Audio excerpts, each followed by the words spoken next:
Hey there, this is Seth Juarez coming to you from San Francisco, California for the Build Conference 2016 edition. I have a good friend with me. Vittorio, how are you doing, my friend? Ciao, Jeff. How's it going?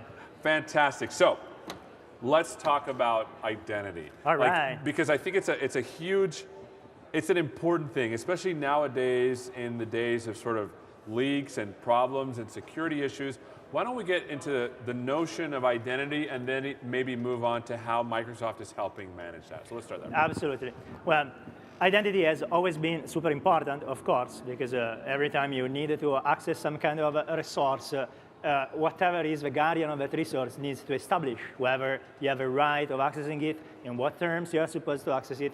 And this gets especially interesting for developers and for IT in general, now that so much of those accesses take place across the cloud. Right. Because in the past, if you do business authentication, you would mostly have all your users, what we call on-premises, so on your own local network, and all your resources would mostly live within the boundaries of your local network. And so just the sheer presence of that stuff in there meant that you were already authenticated. But now that you have so many of those resources that are, even if you own those resources, they live outside of the boundaries of your company. So you deploy them to the cloud and similar, but especially when those resources are not really owned by you.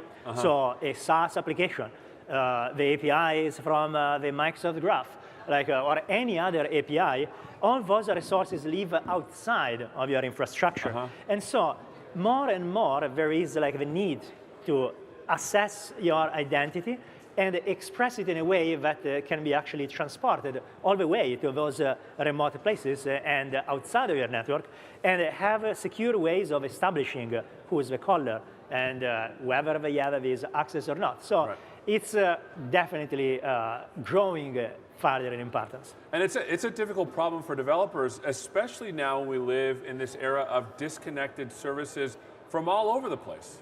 So I've heard, and maybe you can correct me if I'm wrong, that usually this stuff is divided into authentication and authorization. Are those the two big things when it comes to identity, or is there more?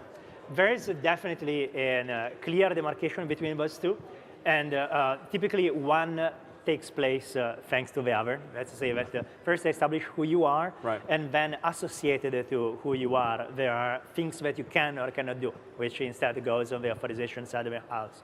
Now, one very interesting thing which took place in the last few years is that as we saw the rise of what we call the programmable web, in which more and more resources expose their access in programmatic fashion, then substantially there's this need for allowing applications such as Facebook or your own business applications substantially to act on your behalf. So that, for example, do you have Facebook? Yes, of course. Okay. Do you have friends that occasionally send you requests okay, will you give water to my lambs and stuff like that? Okay. And typically, if you make the mistake of clicking one of those things, you'll get a dialog which says, I'm Facebook, and this application is trying to access your profile. Are you okay with that?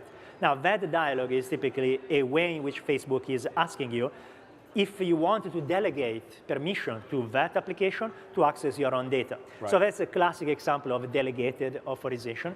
And Facebook is an example that almost everybody can relate to, but you can take exactly the same approach and move it to the board of business, in which substantially imagine that you work for a company. You are buying a SaaS application. And this SaaS application does expense note or trip reporting and similar. And this application needs to know if you have reports, so that once you sign in and they need to show you which reports you needed to approve, they know which employees they should retrieve this stuff from. And this information is typically held in your directory. But an application that comes from the outside normally does not have any access to your directory. So with these new mechanisms, including Azure Active Directory, we actually allow applications to ask specifically for the permissions and only the permissions that they need. And we empower end users and administrators to simply grant those permissions in a very granular fashion. So that when you buy this SaaS application and this application needs to gain that kind of information, instead of giving them the key of a castle so that they can do everything, you just give them access to the portion that you need, that they need for performing the business function for which you bought them for. That's an interesting thing, because then that leads to this notion of identity in computers, because I have an identity at my bank, I have an identity at Facebook, I have an identity at Twitter, I have an identity somewhere else. Where is the ultimate source of truth, or do you have to designate for your application, here's the truth of identity? How does one start to think about that process? That's a very, very interesting way of looking at it. Well, the idea is that identity is always relative to a context. So if I am paying taxes, then my identity is of American citizen, despite my accent. I'm an American citizen. Nice. I know. And I do have to pay taxes. So I recently did. Yeah. And in that case, then the application is only concerned about that specific identity. Now, in this conference, one very common environment, one very common context is the business context. That's to say that the most important identity that the application is interested into is your employee identity, like the fact that you work for a certain company and that your identity is associated to all your colleagues in a way or another, like you can be manager, you can be managed, you can belong to a group, you can have roles assigned, and applications such as, for example, the Microsoft Graph or any other API, the Azure APIs and similar, a big way in which they will be interested in your identity is to know from where, like your employee identity. And that's where Azure AD comes along. However, that's not the only case. So say that, for example, you are writing an application for your customers instead of your own employees. Sure. I don't know, you might be an airline and you want to do a frequent flyer program. Then at that point, the identities of the users of your applications will not necessarily be business identities. Those might be users that come from Facebook or that can come from Google, or even users that have their own username and password with your own system. And with Microsoft Identity, what we try to do is to cater to all those possible situations. So that if you are in a business situation, we make it very, very easy. It's actually just one click for you to work with SaaS apps that need your employee identity. But if instead you want to work with what we say consumers, then we also give you the chance of very easily set up an application which works with all of those identities. Now that's interesting, right? Because as I'm thinking about this, I'm starting to think about identity differently, because there's the business identity we have, but then there's also the social identity with Twitter and Facebook. You're saying that there's certain applications that might need aspects of 2 or 3 of those types of identities that need to be aggregated somehow. How does one sort of federate that kind of thing? Well, that's another very, of course, interesting angle. There are applications like I don't want to make names, but there is one application that deals with managing your trips and similar that is a very good example of this, in which they can both offer their application to companies so that all the employees get like a fixed price for working with that application, and then they also work with individuals. Now, this is a very interesting scenario that we are definitely interested in implementing. And right now, what we have is we just started in the path of managing all this, and we actually have the ability of creating applications that can authenticate you both with Azure Active Directory, so with your business persona, and with MSA, the formerly known Live ID Microsoft account, as your individual persona. And so you as a developer can register your app in one single portal. You have one single set of libraries that you write, and if you use those libraries, and if you use that kind of registration, your application will work with both business personas and consumer personas seamlessly, which is a significant simplification in respect of today. So let's get into Azure Active Directory, what it is, what it's for, and what are some of the benefits that you can get. Because I understand Active Directory from before, but you made the excellent comment that you're actually in the building, so we already know at least you got in the building and we know you're okay. Tell us a little bit about Azure Active Directory and how one would use that. Azure Active Directory is Active Directory reimagined for cloud workloads. The idea is that on premises, you can rely on Active Directory to be the guardian of the authentication and directory information repository. However, as soon as you move to the cloud, you don't have the possibility of leveraging the same. So Azure Active Directory, in like an extreme simplification, is a projection of your on-prem directory to the cloud. Okay. So that many of the functionalities that normally you would perform on premises relying on the network layer, you can now perform in the cloud at the application layer. So normally when you are on-prem, you'd use, let's say, low-level protocols like Kerberos and similar for authenticating. Whereas when you go outside and use Azure Active Directory, you authenticate using open protocols like SAML, OpenID Connect, OAuth. And this allows you to, when you are writing an application like the one that I mentioned earlier, like a SaaS app that lives in the cloud, to actually perform authentication without being constrained by on-prem. And then also, these allow you to create applications that query a directory because you have this projection without going all the way back. And furthermore, given that now there is this infrastructure, you can even have directories that are cloud only. So that if your business does not call for having an on-prem, I have friends that have startups that are very spread across the planet, so they don't have an office, so they don't need a local Active Directory. Sure. So they have only Azure Active Directory. Now, the situation that I just described is, I would say, Azure Active Directory original flavor. It's the main reason for which we even started going in that path. And it was mostly for supporting Office 365. So we did this because ourselves, we are a big cloud SaaS ISV. Now that we have this infrastructure and that it's been very successful with customers, then we are building on top of this infrastructure. And so we created offers like the one that I described earlier, in which we use the same fabric, but instead of authenticating your employees, we allow you to have databases of users in which you can have your own username and password, your integration with Facebook, LinkedIn, and others, so that when you are creating an app for your customers, you can rely on the same large-scale infrastructure, very secure infrastructure, but still cater to a non-business audience. And we keep expanding the scope. Eventually, we want to be able to have an offer that works with every developer and every audience. And of course, it's a path, it's a journey. There are many of those. Yeah, of course. So we are steadily making progress on that.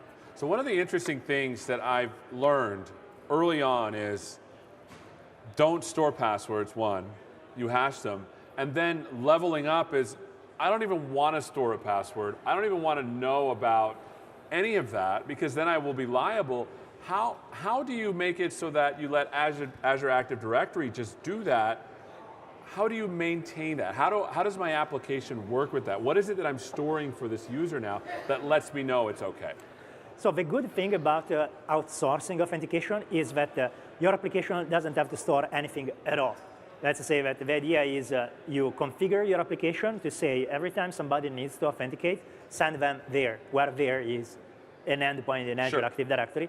And then all the authentication takes place in there. And what your application receives is an artifact, which we call token. Okay. And this token is signed by Azure Active Directory. And the only thing that your application needs to do is to know the public key of Azure AD. And so once they receive the token, they use the public key to know if this is a valid token or if it was modified in transit and similar, plus other checks which I can simplify and not mention. And substantially decided that, yep, this is a token coming from the company which I decided to work with, so I'm fine. Now, your application is decoupled, but Azure Active Directory still needs to deal with your authentication. Right. And here there are various options, like there is an entire gamut of things that you can choose from. One typical configuration is you still have authentication taking place on premises, and there is simply a federation between your on-premises directory and your cloud part. Or you can, if, for example, you don't want to do all the infrastructure for setting up federation, you can even sync up your passwords so that all the authentication takes place online. But of course, this will be done in the correct way. So Sure. all the variable hashes and similar. And the fact that Azure Active Directory lives in the cloud allows us to do things that were unthinkable until recently. Like, for example, if a user uses a password that Microsoft Digital Crime Unit recognizes as one of the passwords being sold on the black market, so one leaked credential, Right. then we can give you warning saying, hey, somebody is trying to do something wrong. Or if the IP address of a computer that is trying to do the connection is a known IP address of one bot network, like a machine that has been owned substantially, then also there we can raise the flag. And then, of course, on top of this, we can add very easily multi-authentication factor. And you're a Microsoft employee, so you know what I'm talking about, right? Every time we sneeze, you get... the phone's like, hey, is this you sneezing? Yes, it is. Yeah, yeah. And that's awesome, right? Because now if you're moving sort of this authentication to us or to someone that's trusted, we can actually use our machine learning tools to say, wow, that's weird. I didn't think you were in Russia this morning, and now you're in Russia now. It's weird, and the flag raises. And then I usually get this email that says, hey, are you sure this is okay to log on, or my phone will blink and say, which is really nice, something I don't have to worry about. Yeah, that's a big advantage of outsourcing your authentication. Yeah. So let's talk a little bit about authentication when it comes to the actual code of stuff. So I've heard that the new sort of way of authenticating is using this sort of claims-based authentication. Will you talk a little bit about what that is and why it's important and how it makes things a little bit better? Absolutely. If you remember the description that I did earlier, in which your application receives a token and just checks the signature of this token, well, the attributes that describe the user inside the token are what we call claims. The reason for which we call them claims is that those are attributes that are stated, like asserted by what we say the authority, like the source of the token. Mm-hmm. And so as long as your application trusts that source, then you can receive this token with a lot of information that you need without having to go back and call an API for knowing more. Right. So this is very useful, especially when you are crossing boundaries and similar. Of course, it's not always enough. Let's say that in the scenario that I described earlier, in which I get a token for a certain user, and I need to find out about all the users that are reported to him, then I do have to call, because this token cannot be too big. Like I can add many interesting claims in there, but I cannot add the entire directory and that thing. So it's a great approach for crossing trust boundaries and adding more information, and substantially it gives you a legs up. And that's why, and correct me if I'm wrong, when you click on that thing and Facebook says, hey, someone wants to access this, usually there's a set of claims that they say, they want to be able to access your profile, they want to be able to know who your friends are. Are those examples of claims that Facebook is putting into this JSON Web Token? Now I'm going to be pedantic. Oh, please, be pedantic, that's what we're here for. That's all I am able to do. Those things will become claims once you receive them. At that point, those are mostly attributes. Okay. And you're saying, like, those are the attributes that my application would like to gain access to. And that actually translates in what you were mentioning earlier as being authorization. Mm-hmm. Like, I'm being asked to authorize Facebook to release that information to my application. And that's basically what it is. And so it might not be a claim, but it would be a permission to access that information later. That is exactly right. And then once it gets inside the token, then it becomes a claim. Like while it's in transit and it's inside the token, then it's a claim. That's awesome. So this is pretty good. Hopefully we can do more stuff on this. We can get some demos, because one of the problems that I've had whenever I'm thinking of building an application is I don't want to do that stuff, because then I'm liable for it. Yeah. So where can people go to find out more about Azure Active Directory and some of the sort of the services that we provide to sort of forget about that?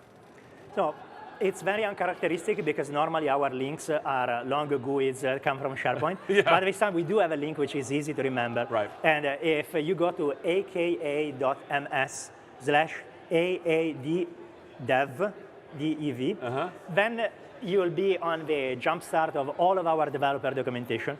which gives you both overviews and quick starts and links to libraries. All of our libraries are open source or on GitHub. So it's, I say, all very in the open and all very straightforward. That's awesome. And again, I bugged you before, and I'll keep bugging you. We got to do more videos on this stuff because I feel like we are seeing far too many leaks of personal information because we're not being careful. And I think that this is a good service to look to. Thanks so much for spending some time with us. Thank you. Again, thanks again, Vittorio, for being with us. My name is Seth Juarez. We're here at Build. Thanks so much for watching. We'll see you next time. Take care.